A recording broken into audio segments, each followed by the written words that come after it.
So far we've seen how a redox reaction or oxidation and reduction can be harnessed to make a battery, or at least predict the amount of an electron flow, the voltage in a cell. And actually a lot of those I think all of them have been done with what we call the standard reduction potentials and the standard oxidation potentials.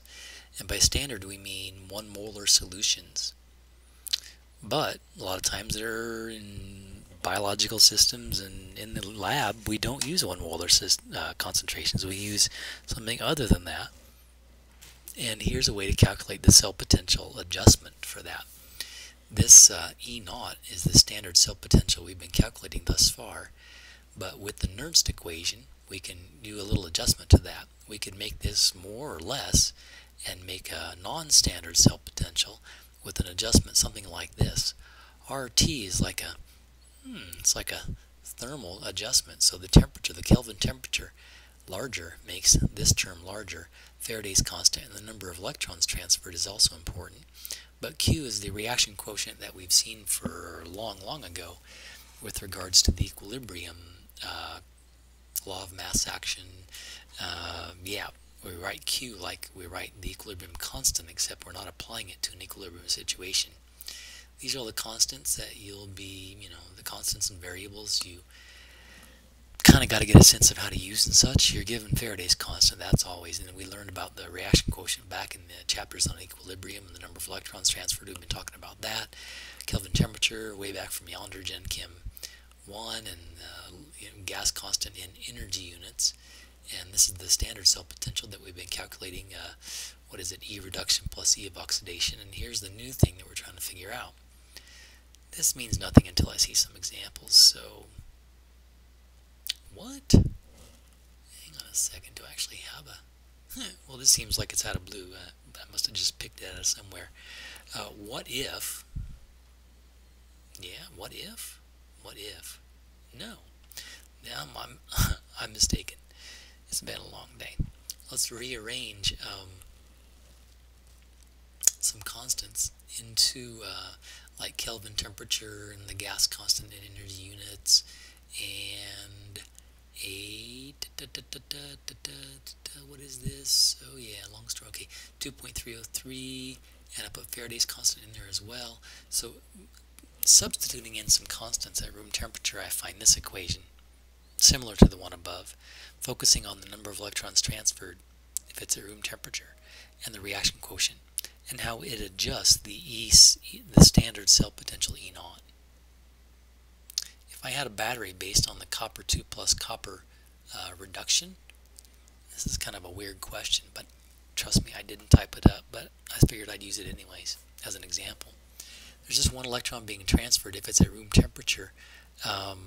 If this, ooh, goodness, if this is 1 molar and this is 1 molar, I may have 1 over 1 is 1, and the log of 1 I think is 0, and this is going to confuse me unless we do, yeah, there it is.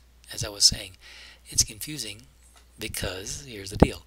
If this concentration and this concentration are the same, then I have 1 over 1 and the log of 1 is 0, and this term is 0, and the cell potential is equal to the standard cell potential, which is 0.153 volts, which is referenced from a table of reduction potentials right there.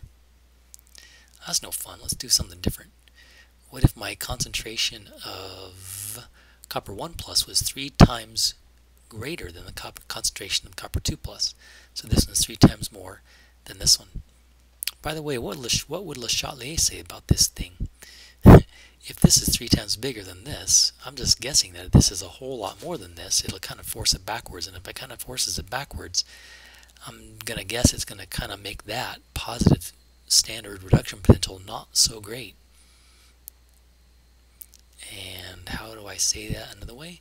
So Q equals 3 concentration of copper 2 plus. So this number, this concentration is 3 times bigger than this one. So if it's relative, then this one cancels this one. I just say Q is 3. The log of 3 is Oh, Professor, I didn't. Okay, I think it's positive 0.477.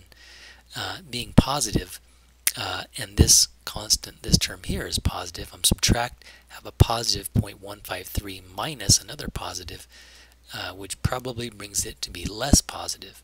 So the cell potential for this is smaller than the standard cell potential of 0.153 because, as I predicted, if this is large and this is small, Le Chatelier says it kind of tends to hold back a little bit. Does that make any sense? Not really. If it goes the other way around, it actually becomes a better battery. So the log of 1/3 is a negative 0.477. And if this is negative and this is negative, that makes it positive. And if this is second term is positive, this adjustment term is positive, it adds to the 0.153 positive to make it more likely in the forward direction. Here's another one. What if I had a battery based on the triiodide reduction and the zinc oxidation?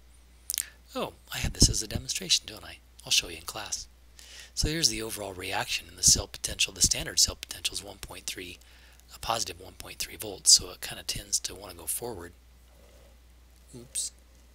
Dang, what happened there? Come on now, don't give me a hard time. No, don't do that. Cool like that. There we go. No. Okay. But that cell potential, the standard cell potential, that little circle up there means 1 molar of this and 1 molar of this and 1 molar of this. But what if I don't have 1 molar of this and 1 molar of this and 1 molar of this? What if I had 0.01 molar of this and 0.01 molar of this and 1 molar of this? Well, if these are very small, what would Le Chatelier say about that? Well, if he was alive, I think he would say that this in great excess and this in great deficiency would kind of tend to push the reaction forward. By that I mean, ooh, my goodness, yeah. The law of writing this Q value is this in the numerator and this in the numerator, but this one has a 3 in front, so that's cubed. So this in the numerator is super duper small, and the log of a super duper small number is negative. And is that right? I should check my math, but I guess. Oh, but I'm also multiplying by the 0.0592 and 2 electrons being transferred. 2 electrons? Yeah, 2 electrons. 2 electrons gained and 2 electrons lost. And so that comes out to subtracting a negative, and subtracting a negative is adding something to the 1.3. So as I predicted, the standard cell potential went up to a cell potential of 1.54 from 1.30. So that's how you can make a battery with more voltage, is to fiddle with the concentrations, which leads us to something called a concentration cell.